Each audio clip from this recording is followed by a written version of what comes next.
ingredients for water could be made on the surface of the moon, a chemical factory. This is by NASA's Goddard Space Flight Center on phys.org. When a stream of charged particles known as the solar wind careens onto the moon's surface at 450 kilometers a second, or nearly 1 million miles an hour, they enrich the moon's surface in ingredients that could make water, NASA scientists found.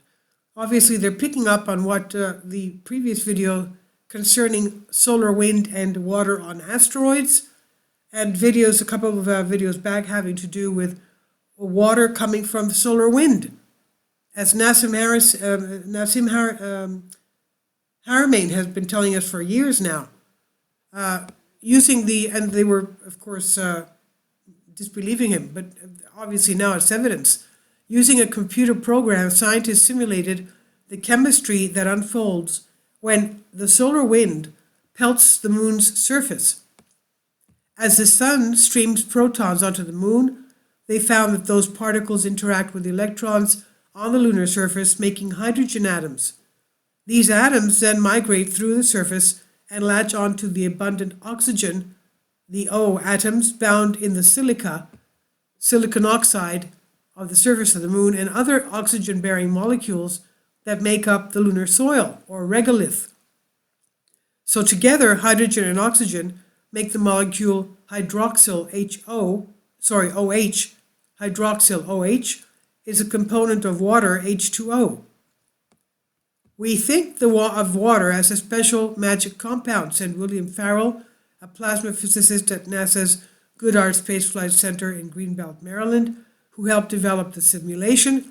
He said, but here's what's amazing. Every rock has the potential to make water, especially after being irradiated by the solar wind. Understanding how much water or its chemical components is available on the moon. Kindly support my Patreon account. The daily posts are 5 videos daily, and they are totally different from what I have on my YouTube channel. Thank you so much for your support and that you find all my content so interesting. You'll find the Patreon account details in the description box.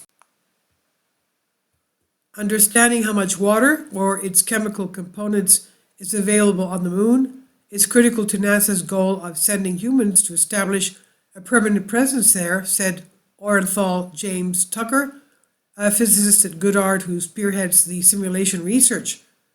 Tucker said, "We're trying to learn about the dynamics of transport of valuable resources like hydrogen around the lunar surface and throughout the exosphere, or very thin atmosphere, so we can know where to go to harvest those resources," he said. He recently described the simulation results in the journal JGR Planets.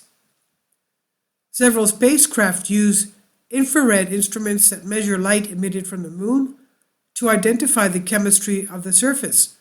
These include NASA's Deep Impact spacecraft, which had numerous close encounters with the Earth-Moon system en route to Comet 103P Hartley.